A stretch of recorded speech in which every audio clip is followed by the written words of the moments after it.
कृष्णा। राधे राधे दोस्तों, आप सभी को सफला एकादशी व्रत की हार्दिक शुभकामनाएं। सफला एकादशी व्रत भगवान विष्णु की कृपा पाने का एकमात्र अद्भुत और दिव्य अवसर है। इस व्रत को करने से न केवल जीवन में सफलता मिलती है बल्कि आत्मा भी शुद्ध होती है। आइए आज की इस पवित्र कथा को सुनकर भगवान श्री हरि की कृपा प्राप्त करें और अपने जीवन को सफल बनाएं।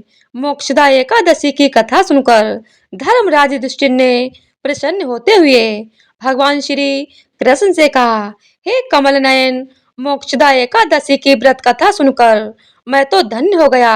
अब आप पौष मास के कृष्ण पक्ष की एकादशी की महिमा बताने की भी कृपा करें। उस एकादशी का क्या नाम है तथा उस दिन किस देवता की पूजा होती है और उसके व्रत का विधान क्या है।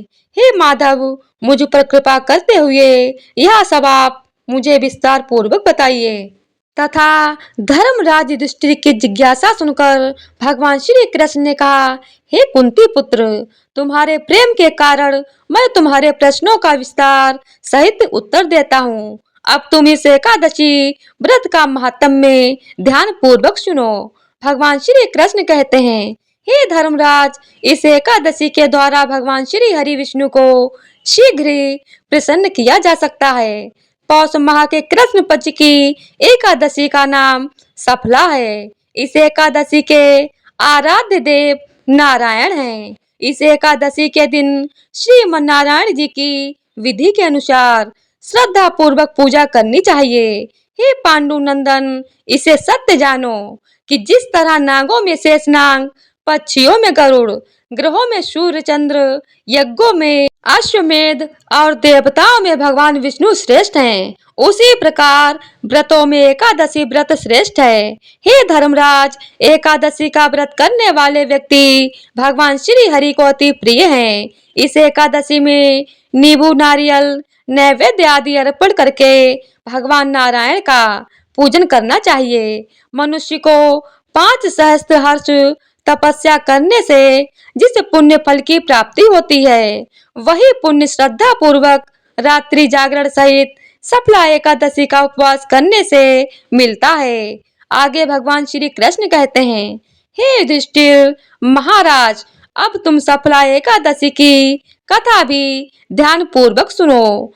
प्राचीन समय में चंपावती नगरी में महिषमान नामक एक राजा राज्य करता था। उसके 4 पुत्र थे। उसका सबसे बड़ा लुम्पक नाम का पुत्र महापापी और दुष्ट था। वह हमेशा पराई स्त्री गमन में और वैश्याओं के यहाँ जाकर अपने पिता का धन व्यय किया करता था। देवता, ब्राह्मण, वैष्णववादी तथा सुपात्र की निंदा करके वह अति प्रसन्न होता था। सारी प्रजा उसके कुकर्म से बहुत दुखी थी, परंतु युवराज होने के कारण सब चुपचाप उसके अत्याचारों को सहन करने को विवश थे और किसी में भी इतना साहस नहीं था कि कोई राजा से उसकी शिकायत करता। परंतु बुराई अधिक समय तक पर्दे में नहीं रहती। एक दिन राजा महिषमान को लुम्पक के कुकर्म का पता चल गया। तब राजा अत्यधिक क्रोधित हुआ और उसने लुम्पक को अपने राज्य से निकाल दिया। पिता द्वारा त्यागते ही लुम्पक को और सभी ने भी त्याग दिया। अब वह सोचने लगा कि मैं क्या करूं, कहां जाऊं। अंत में उसने रात्रि को पिता के ही राज्य में चोरी करने की ठानी। वह दिन में राज्य से बाहर रहने लगा और रात्रि को अपने पिता की नगरी में जाकर चोरी और अन्य बुरे कर्म करने लगा। रात में वह जाकर नगर के निवासियों को मारता और कष्ट देता। वन में वह निर्दोष पशु पक्षियों को मारकर उन्हें खा जाया करता था। किसी किसी रात जब वह नगर में चोरी आदि करते पकड़ा भी जाता तो राजा के डर से पहरेदार उसे छोड़ देते थे। कहते हैं कि कभी न कभी अनजाने में भी प्राणी ईश्वर की कृपा का पात्र बन जाता है। ऐसा ही कुछ हुआ लुम्पक के साथ। जिस वन में वह रहता था वह वन भगवान को भी बहुत प्रिय था और उस वन में एक प्राचीन पीपल का वृक्ष था। और उस वन को सभी लोग देवताओं का क्रीड़ा स्थल मानते थे। वन में उसी पीपल के वृक्ष के नीचे महापापी लुम्पक रहने लगा। कुछ दिनों बाद पौष मास के कृष्ण पक्ष की 10वीं तिथि के दिन वस्त्रहीन होने के कारण लुम्पक तेज ठंड से मूर्छित हो गया। ठंड के कारण फिर वह रात को सो ही नहीं सका और उसके हाथ पैर अकड़ गए। बड़ी मुश्किल से अर्थात बड़ी कठिनाई से वह रात बीती, किंतु सूर्योदय होने पर भी उसकी मूर्छा नहीं टूटी और वह ज्यों का त्यों पड़ा रहा। सफला एकादशी की दोपहर तक वह पापी मूर्छित ही पड़ा रहा। जब सूर्य के तपने से उसे कुछ गर्मी मिली, तब दोपहर में कहीं उसे होश आया और वह अपने स्थान से उठकर किसी तरह चलते हुए वन में भोजन की खोज में भटकने लगा। उस दिन वह शिकार करने में असमर्थ था, इसीलिए पृथ्वी पर गिरे हुए फलों को लेकर पीपल के वृक्ष के नीचे गया। तब तक सूर्य भगवान अस्तांचल को प्रस्थान कर गए थे, अर्थात सूर्यास्त हो चुका था। भूखा होने के बाद भी वह उन फलों को नहीं खा सका, क्योंकि कहाँ तो वह नित्य जीवों को मारकर उनका मांस खाया करता था और आज उसे खाने को यह फल मिले थे। उसे फल खाना बिल्कुल भी अच्छा नहीं लगा, इसीलिए उसने उन फलों को पीपल की जड़ के पास रख दिया और दुखी होकर बोला, हे ईश्वर, यह फल आपको ही अर्पण है, इन फलों से तो आप ही तृप्त होइए। ऐसा कहकर वह रोने लगा और रात को उसे नींद नहीं आई। वह सारी रात रोता रहा। इस प्रकार उस पापी से अनजाने में ही एकादशी का उपवास हो गया। उस लुम्पक के इस उपवास और रात्रि जागरण से भगवान श्री हरि अत्यंत प्रसन्न हुए और उसके सभी पाप नष्ट हो गए। सुबह होते ही एक दिव्य रथ अनेक सुंदर वस्तुओं से सजा हुआ आया और उसके सामने खड़ा हो गया। ठीक उसी समय आकाशवाणी हुई कि हे युवराज, भगवान नारायण के प्रभाव से तेरे सभी पाप नष्ट हो गए हैं। अब तू अपने पिता के पास जाकर राज्य प्राप्त कर। और जब वह आकाशवाणी लुम्पक ने सुनी तो वह अत्यंत प्रसन्न होते हुए बोला, हे प्रभु, आपकी जय हो। ऐसा कहकर उसने सुंदर वस्त्र धारण किए और फिर अपने पिता के पास गया। पिता के पास पहुंचकर उसने सारी कथा पिता को सुनाई। पुत्र के मुख से सारा वृत्तांत सुनने के बाद पिता ने अपना सारा राज्य तुरंत ही पुत्र को सौंप दिया और स्वयं वन में चले गए। अब लुम्पक शास्त्रानुसार राज्य करने लगा। उसकी पत्नी, पुत्र आदि भी भगवान श्री विष्णु के परम भक्त बन गए। फिर वृद्धावस्था आने पर वह अपने पुत्र को राज्य सौंपकर भगवान का भजन करने के लिए वन में चला गया और अंत में परम पद को प्राप्त हुआ। भगवान श्री कृष्ण कथा समाप्त करते हुए धर्मराज युधिष्ठिर से कहते हैं, हे धर्मराज, जो मनुष्य श्रद्धा और भक्ति पूर्वक इस सफला एकादशी का उपवास करते हैं, उनके सभी पाप नष्ट हो जाते हैं और अंत में उन्हें मुक्ति प्राप्त होती है। हे युधिष्ठिर, जो मनुष्य इस सफला एकादशी के महात्म्य को नहीं सुनता, उन्हें तो पूंछ और सींगों से विहीन पशु ही समझना चाहिए। सफला एकादशी के महात्म्य को पढ़ने अथवा श्रवण करने से प्राणी को राजसूय यज्ञ के समान फल प्राप्त होता है। कथा का सार यह है कि यह सफला एकादशी की कथा हमें भगवान के अति कृपालु होने का भाग कराती है। अगर कोई मनुष्य अज्ञान व अनजाने में भी प्रभु का स्मरण कर लेता है तो भी उसे पूर्ण फल की ही प्राप्ति होती है। अगर मनुष्य निश्चल भाव से अपने पापों की क्षमा मांगे तो भगवान उसके बड़े से बड़े पापों को भी क्षमा कर देते हैं। लुम्पक जैसा महापापी भी भगवान श्री हरि की कृपा से ही वैकुंठ का अधिकारी बना। अब आइए श्रवण करते हैं ग्यारस माता की कथा, जिसे सुने बिना व्रत पूर्ण नहीं माना जाता है। एक बार की बात है, एक राज्य में एक राजा राज्य किया करता था। राजा बहुत ही बुद्धिमान और बलशाली था। वह सदैव अपनी प्रजा का बहुत ही अच्छे से ध्यान रखता था।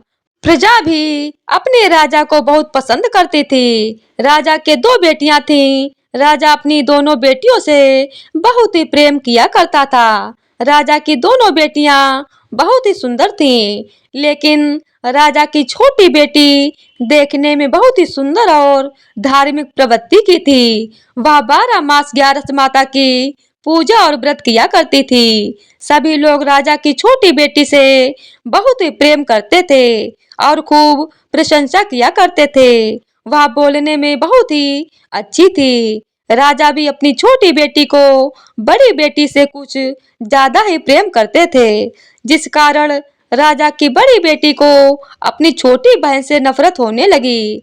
समय के साथ राजा की दोनों बेटियां बड़ी हो गईं। तब एक पड़ोस के राज्य में रहने वाला राजकुमार राजा की बड़ी बेटी के लिए रिश्ता लेकर आया। जैसे ही उस राजकुमार की नजर राजा की छोटी बेटी पर पड़ी, तो वह राजकुमार छोटी बेटी पर मोहित हो गया और उसी उसी से विवाह करने की सोचने लगा। उस राजकुमार ने राजा की बड़ी बेटी के साथ विवाह करने से मना कर दिया और राजा से कहा कि आप बुरा ना मानो तो मैं आपकी छोटी बेटी से विवाह करना चाहता हूँ। जब यह बात राजा की बड़ी बेटी को पता चली, तो वह अपनी छोटी बहन से और भी ज्यादा नफरत करने लगी। राजा की बड़ी बेटी ने अपनी छोटी बहन को अपना सबसे बड़ा दुश्मन मान लेती है और अपनी छोटी बहन से बदला लेने का निर्णय लेती है, जिसके चलते उसने सोचा कि छोटी बहन को जान से मार देती हूँ। एक दिन राजा की बड़ी बेटी ने लड्डू में जहर मिलाकर अपनी छोटी बहन को खिला दिया। छोटी बहन ने वो लड्डू खा लिया, लेकिन लड्डू खाने के बाद भी छोटी बहन को कुछ भी नहीं हुआ। बड़ी बहन यह देखकर बहुत ही आश्चर्यचकित हुई, लेकिन बड़ी बहन ने हार नहीं मानी। एक दिन जब छोटी बहन अपने कमरे में सो रही थी, तब उसने मटके में सांप रखकर उसके कमरे में छोड़ दिया, लेकिन सांप ने भी छोटी बहन को कुछ नहीं कर पाया। जिसके बाद भी बड़ी बहन ने अपनी छोटी बहन से कहा कि चलो बहन, आज हम कुएं से पानी भरकर लाते हैं। तो छोटी बहन अपनी बड़ी बहन के कहे अनुसार उसके साथ पानी लेने के लिए चली गई। जैसे ही वह पानी कुएं से निकालने लगी, तो बड़ी बहन ने उसे कुएं में धक्का दे दिया, लेकिन 11 माता के आशीर्वाद से वह सकुशल बाहर निकल आई। यह देखकर उसे बहुत ही आश्चर्य हुआ कि ना जाने मैंने कौन कौन से प्रयास किए हैं, फिर भी इसका कुछ भी नहीं बिगड़ा। उसने एक दिन सोचते सोचते छोटी बहन के पास जाकर कहा कि बहन, तुमको पता है भगवान सबकी मृत्यु एक निश्चित समय पर लिखते हैं। तुम्हारी और मेरी मृत्यु कैसे होगी, क्या तुम जानती हो? तब छोटी बहन ने कहा, हाँ बहन, मेरी मृत्यु कैसे होगी यह तो मैं जानती हूँ। छोटी बहन ने यह सुनकर बड़ी बहन को बहुत ही संतुष्टि हुई और सोचने लगी कि इस बार मैं इसे जरूर मार दूंगी। उसने अपनी छोटी बहन से कहा कि अपनी मृत्यु का राज मुझे तो बताओ, मैं तुम्हारी बड़ी बहन हूँ। छोटी बहन ने अपनी बड़ी बहन से कहा कि मेरी मृत्यु एक तोते में है।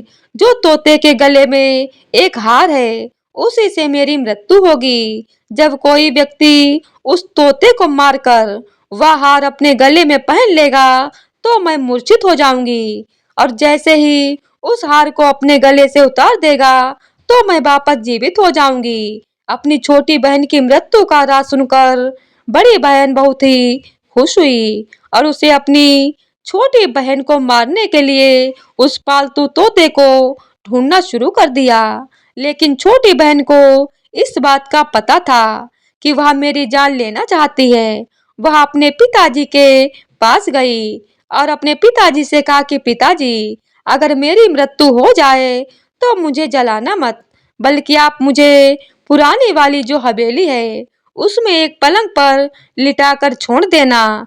अपनी छोटी बेटी के मुंह से यह बात सुनकर राजा को बहुत ही बुरा लगा। उसने अपनी बेटी से पूछा कि बेटी, तुम ऐसी बातें क्यों कर रही हो? 2-4 दिन में तेरी शादी होने वाली है। तब राजा की छोटी बेटी ने बताया कि पिताजी, समय किसी के लिए नहीं रुकता, कब क्या हो सकता है किसी को कुछ भी नहीं पता है।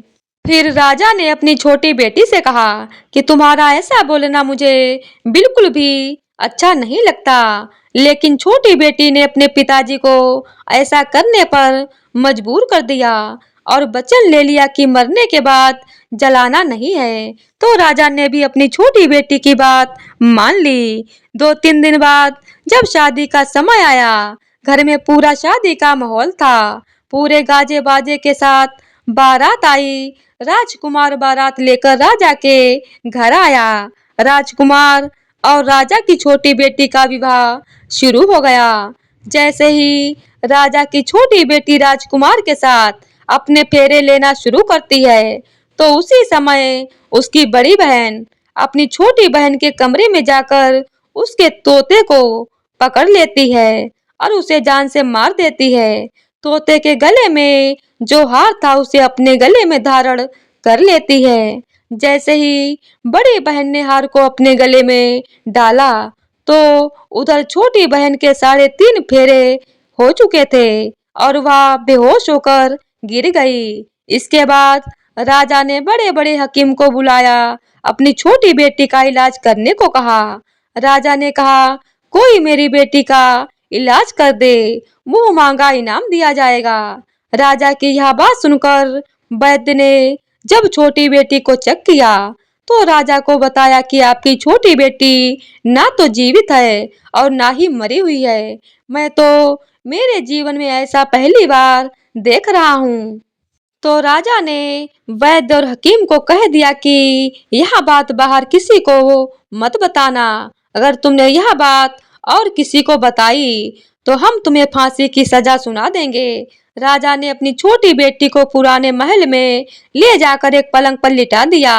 वहां पर कुछ सैनिकों को तैनात कर दिया और स्वयं महल में आ गए।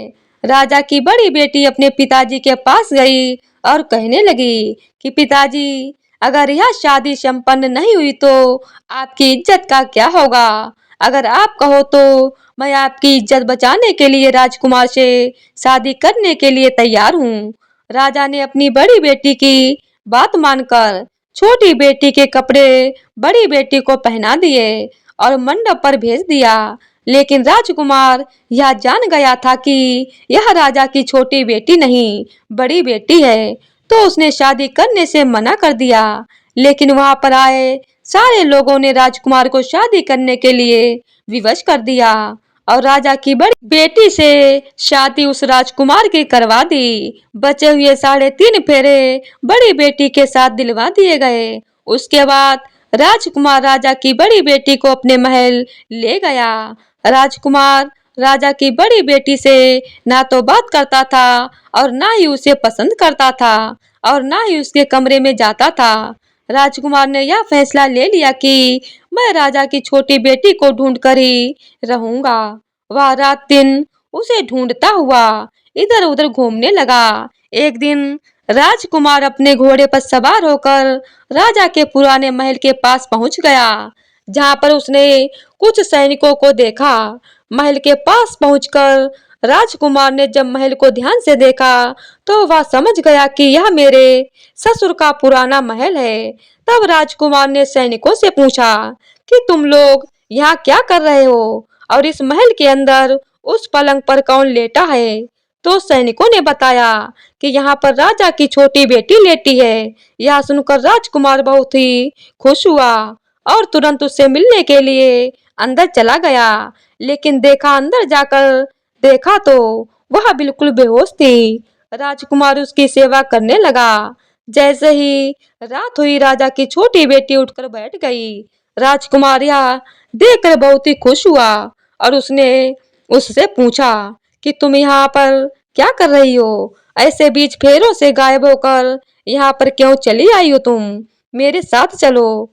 राजा की छोटी बेटी ने राजकुमार को सारी बात बता दी। बताया कि मेरी जान एक तोते में बसी थी और यह बात मैंने अपनी बड़ी बहन को बता दी थी। मुझे पता था कि उसी ने मुझे मारने का प्रयास किया है। उसके पास एक हार है जिसको वह सुबह पहन लेती है और रात को उतार कर रख देती है। जब तक वह हार को पहने रखती है तब तक मैं मूर्छित रहती हूँ और जैसे ही वह हार को उतार देती है तो मैं जीवित हो जाती हूँ और जब तक मेरी बड़ी बहन के पास वह हार है तब तक मैं ऐसे ही जीवित और मूर्छित होती रहूंगी। अगर मेरी बड़ी बहन के पास जो हार है वह मेरे हाथ आ जाए तो मैं हमेशा के लिए जीवित हो जाऊंगी। राजकुमार यह बात सुनकर राजा की छोटी बेटी के पास रहने का निर्णय ले लिया और बचे हुए फेरे लेकर अपने विवाह को भी पूरा कर लिया और वहीं पर रहने लगा। ऐसा करते करते काफी समय बीत गया। राजा की छोटी बेटी गर्भवती हो गई। एक दिन राजकुमार को किसी काम से बाहर जाना पड़ा तो पीछे से राजा की छोटी बेटी के पेट में बहुत जोरों से दर्द होने लगा। उसने उस समय ग्यारस माता का आवाहन किया जिसके बाद ग्यारस माता वहां पर प्रकट हुई और उन्होंने उसके दर्द को दूर किया। एक सुंदर पुत्र को उसने जन्म दिया। जब आधी रात को राजकुमार बाहर से आया तो उसने ग्यारस माता को देखा तो वह बहुत ही आश्चर्यचकित हुआ। उसने तुरंत ग्यारस माता को प्रणाम किया। ग्यारस माता ने राजकुमार से कहा कि जब तुम्हारा बेटा 5 वर्ष का हो जाए तो तुम अपनी पत्नी का हार लाकर इसके गले में डाल देना जिससे यह हमेशा के लिए जीवित हो जाएगी। समय के चलते राजकुमार का बेटा 5 साल का हो गया। एक दिन राजकुमार को फिर किसी काम से बाहर जाना पड़ा। उसने अपने बेटे से कहा तुम अपनी माता का ध्यान रखना और मैं शाम तक लौट आऊंगा। जैसे ही राजकुमार वहां से बाहर निकला तो बड़ी बहन के सैनिकों ने उसे देख लिया और बड़ी बहन को जाकर सारी बात बता दी। जिसके बाद बड़ी बहन अपनी छोटी बहन के पुत्र को वहां से उठवा लिया और उसे मरवा दिया। उसके 2 टुकड़े करवाए। पहले टुकड़े को चक्की के पास छुपा दिया और दूसरा टुकड़ा अपने पलंग के नीचे रख लिया। यह देखकर ग्यारस माता ने भिखारी का रूप धारण किया और उसके घर आ गईं, भिक्षा मांगने लगीं। तो बड़ी बहन ने अपने नौकरों से कहा कि जाओ भिखारी को भिक्षा दे दो। लेकिन जैसे ही नौकर ग्यारस माता को भिक्षा देने के लिए जाता है तो माता उन्हें मना कर देती हैं और कहती हैं कि मैं तुम्हारी रानी से ही भिक्षा लूंगी। नौकरों ने अंदर जाकर कहा कि रानी वह हमसे भिक्षा नहीं ले रही हैं, बोल रही हैं कि मैं तुम्हारी रानी से ही भिक्षा लूंगी। जब बड़ी बहन स्वयं भिक्षा देने के लिए भिखारी बनी ग्यारस माता के पास आती है उससे पहले ही माता एक बिल्ली का रूप बनाकर उसके कमरे में चली जाती हैं।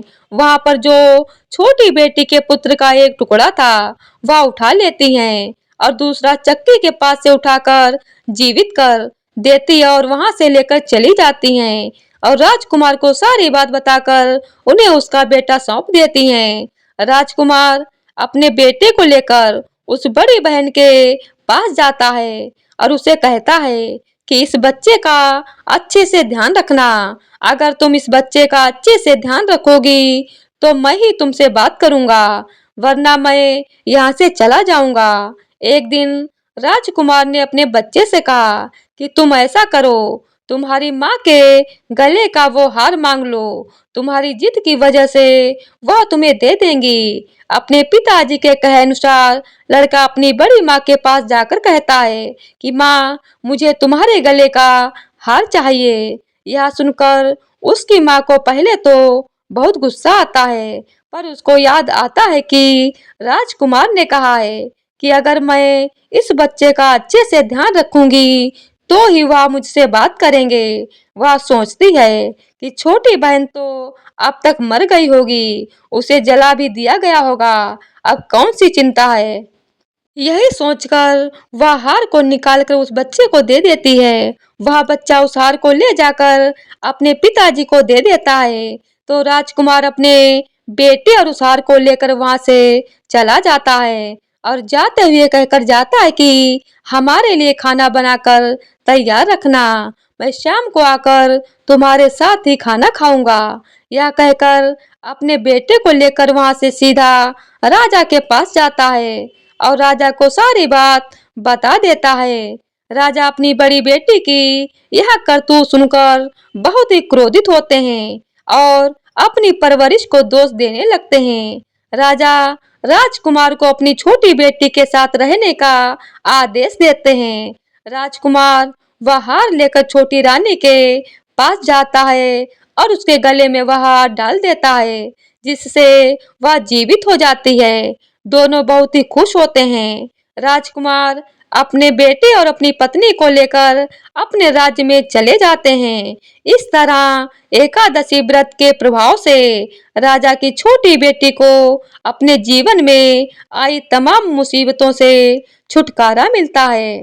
तो प्रेम से बोलिए ग्यारस माता की जय हो, एकादशी माता की जय हो। तो आज की वीडियो अगर आप लोगों को पसंद आई हो तो वीडियो को लाइक, शेयर और चैनल को सब्सक्राइब कर दीजिएगा। धन्यवाद। जय श्री हरि विष्णु।